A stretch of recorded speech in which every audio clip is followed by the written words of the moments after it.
조선 중종 시절 한양 종로거리, 말을 타고 가던 조선 최고의 도사 전우치가 그 거지를 보자마자 황급히 말에서 내려 땅에 엎드렸습니다. 장 선생님, 감히 얼굴도 못 쳐다보겠습니다. 주변 사람들이 입을 떡 벌렸습니다. 대체 이 거지의 정체는 무엇이었을까요? 오늘은 조선시대 가장 신비로운 이야기를 들려드리겠습니다. 구독과 좋아요 부탁드려요. 조선 중종시대 한양의 가장 번화한 거리, 종로, 양반, 상인, 백성들이 오가는 이곳에 유명한 거지가 하나 있었습니다. 사람들은 그를 장도령이라 불렀습니다. 장도령, 그의 모습은 참으로 이상했습니다. 얼굴은 추하고 옷은 더럽기 짝이 없었으며 40살이나 되었는데 총각처럼 머리를 따고 다녔습니다. 어깨에는 낡은 보따리 하나, 그것이 그의 전 재산이었습니다. 장도령은 매일 같은 일과를 반복했습니다. 낮에는 도성을 돌아다니며 구걸, 아무쪼록 한 푼만, 밤에는 남의 집 대문 앞에서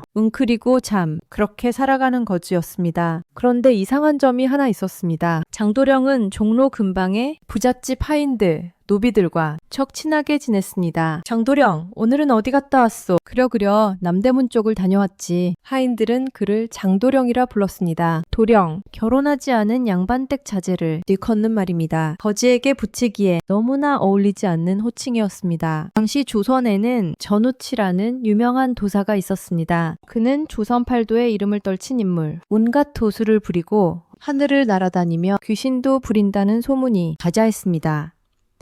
무엇보다 그는 매우 거만하기로 유명했습니다. 높은 벼슬아치를 만나도 고개 한번 까딱하지 않고 그대도 나를 아시오? 이런 식이었습니다. 어느 날 전우치가 말을 타고 종로거리를 지나가고 있었습니다. 그런데 저 멀리서 장도령이 걸어오는 게 보였습니다. 더러운 옷에 보따리 하나 맨 거지. 전우치가 그를 보자마자 펄쩍 말에서 황급히 내렸습니다. 그리고 전우치가 두 손을 모으고 깊이 절했습니다. 공손하기 이를 데 없었습니다. 고개를 들지도 못하고 감히 얼굴도 쳐다보지 못했습니다. 마치 임금님을 대하는 듯. 주변 사람들이 입을 떡 벌렸습니다. 저게 뭐야? 전우치가 거지한테 절을? 장도령은 고개도 까딱하지 않고 그저 이렇게만 말했습니다. 그려 요즘 어찌 지내오? 전우치가 두 손을 소매 안에 넣고 더욱 공손하게 대답했습니다. 잘 지냅니다. 장선생 덕에 아주 잘 지냅니다. 전우치의 얼굴에는 두려움이 가득했습니다. 그러고는 장도령이 지나갈 때까지 고개를 숙인 채 서 있었습니다. 어떤 날은 더 충격적이었습니다. 전우치가 공손히 인사를 해도 장도령은 아무 반응도 하지 않고 그냥 지나가 버리는 것이었습니다. 전우치는 그래도 고개를 들지 못했습니다. 사람들이 너무 신기해서 전우치에게 물었습니다. 도대체 저 거지가 누구길래 전우치 선생께서 저리 공손하십니까? 전우치가 진지하게 대답했습니다. 조선의 진인이라 할 만한 분이 오직 세 분 계시오. 그중 제1이 장도령이고 제2가 정복창이며 제3이 윤세평이요. 세상 사람들은 이를 모르지만 나는 아오. 내 어찌 그분께 예와 공경을 표하지 않겠소. 이 말을 들은 사람들은 그저 웃었습니다.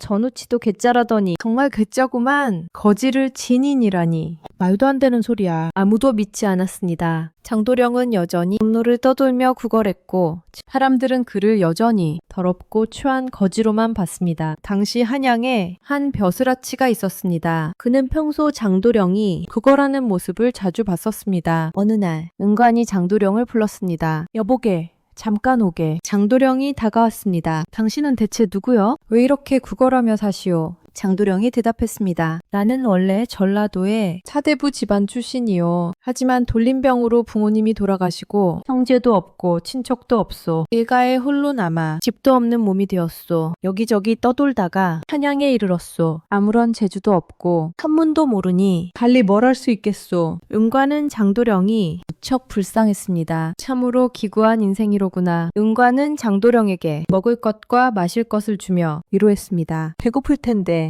많이 드시게. 장도령은 감사히 받아 먹었습니다. 그날 이후 은관의 집에서 잔치가 있을 때마다 반드시 장도령을 불러 대접했습니다. 장도령, 오늘 우리 집 잔치니 같이 식사하시게. 장도령은 올 때마다 배불리 먹고 갔습니다. 그렇게 15년, 15년 동안 음관은 장도령을 돌봐주었습니다. 잔치가 있을 때마다, 명절이 올 때마다 늘 장도령을 불렀습니다. 변하지 않는 모습. 그런데 이상한 점이 있었습니다. 15년이 지났는데도 장도령의 얼굴은 전혀 늙지 않았습니다. 40살쯤 되어 보이던 모습 그대로. 더러운 옷도 전혀 닳지 않았습니다. 똑같은 누더기 옷 한 번도 갈아입은 적이 없는데도 15년째 그대로였습니다. 음관은 이상하다고 생각했지만 크게 개의치 않았습니다. 워낙 가난하니 옷도 못 갈아입는가 보다. 어느 날 음관이 등청 아침 조회하러 궁궐로 가고 있었습니다. 말을 타고 가는데 저 멀리 수구문 광희문 쪽에서 뭔가 오고 있었습니다. 가까이 가보니 들것이었습니다. 시신을 싣고 가는 들것. 사냥해서 죽은 사람은 수구문 밖으로 내보내 장사를 지냈습니다. 음관은 무심코 들것을 내려다봤습니다. 그리고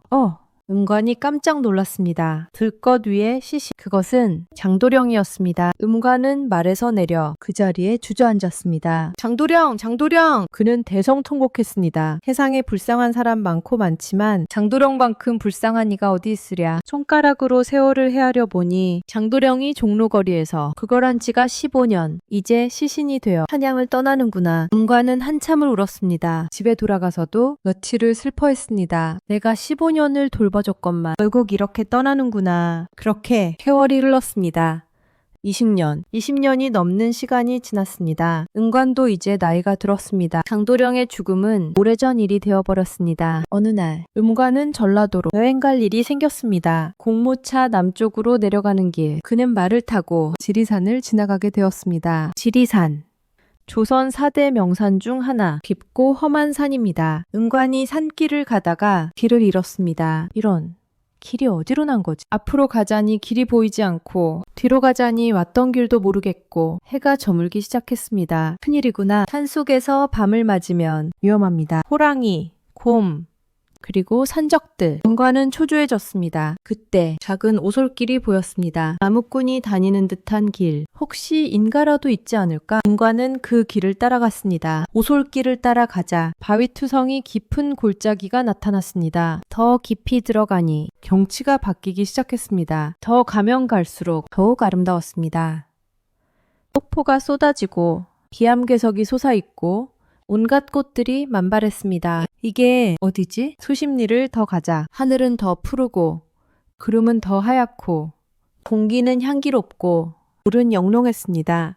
도저히 이 세상 풍경이 아니었습니다. 음관은 꿈을 꾸는 것 같았습니다. 그때 저 멀리서 행차가 보였습니다. 녹색의 화려한 옷을 입고 일산 큰 우산을 쓴 사람, 하인들을 거느리고 말을 타고 있었습니다.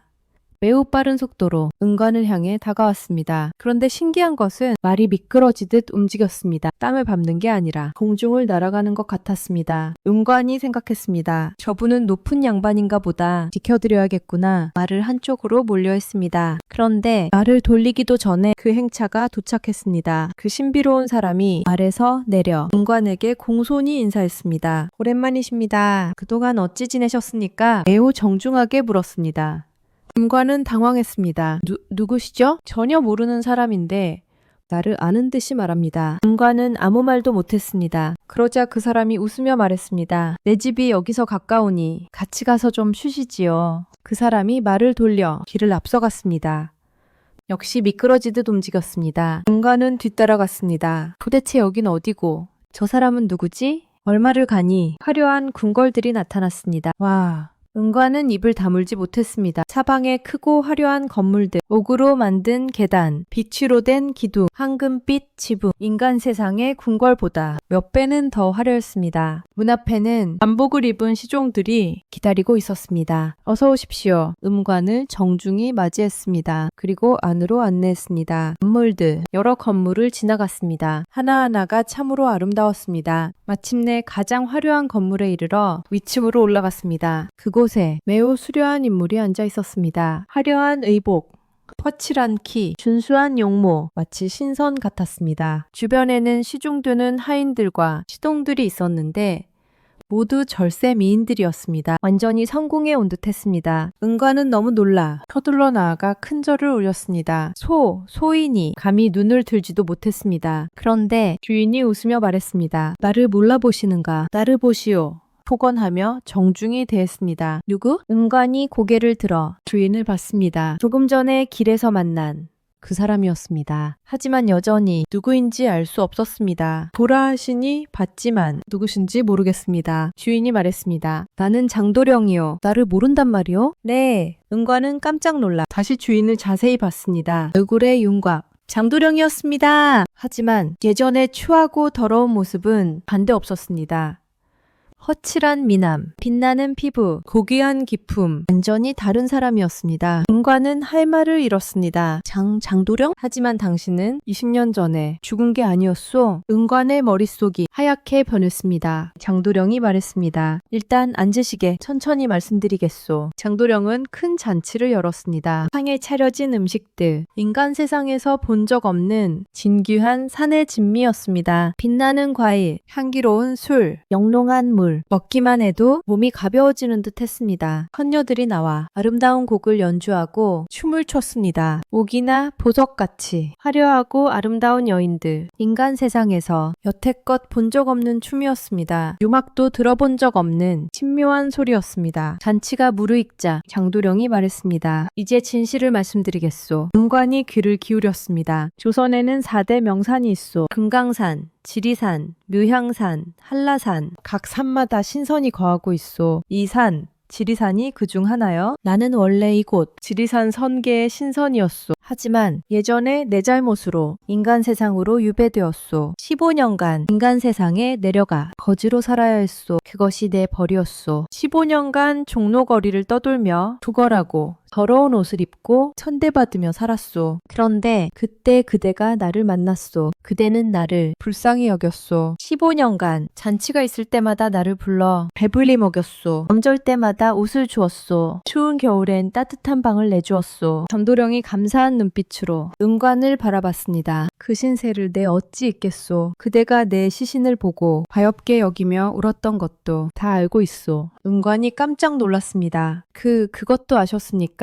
물론이요. 나는 사실 그때 죽은 게 아니었소. 유배기간 15년이 끝나서 천궁으로 돌아오는 길이었소. 그때 들것에 실려간 것은 내 육신의 껍데기였을 뿐이요. 그대가 마침 이 산을 지나가는 것을 알고 그대가 베푼 친절에 사의를 표하고자 이렇게 초대했소. 인간 세상에서 그대가 내게 베푼 대접은 헌궁에 초대되기에 부족함이 없소. 두 사람은 즐겁게 먹고 마시며 담소를 나눴습니다. 은관은 꿈만 같았습니다. 20년 전 죽은 줄 알았던 거지가 실은 신선이었고 지금 선계에 초대되어 이렇게 이야기를 나누고 있다니 밤이 되자 은관은 별궁으로 안내되었습니다. 방 안은 비치와 귀한 돌로 된 창, 부드러운 빛을 비추어 밤인데도 환했습니다. 몸은 푹 쉰 듯 생생하고 정신은 상쾌하기 짝이 없으니 잠을 잘 필요도 없겠구나. 은관은 한숨도 자지 않았지만 전혀 피곤하지 않았습니다. 다음날 날이 밝았습니다. 다시 잔치가 열렸습니다. 잔치를 마친 후 작별의 시간이 왔습니다. 장도령이 말했습니다. 여기는 그대가 오래 머물 장소가 아니오. 그대는 이제 떠나야 하오. 은관이 아쉬워했습니다. 다시는 못 만나는 겁니까? 선계의 신선과 세속의 인간은 그 길이 서로 다르오. 다시 만날 기약은 없소. 부디 안녕히 잘 가시오. 장도령이 하인을 불러 은관에게 길을 안내하게 했습니다. 은관은 인사하고 물러났습니다. 하인을 따라 내려왔습니다. 짧은 거리를 지났을 뿐인데 갑자기 원래의 세계로 돌아왔습니다.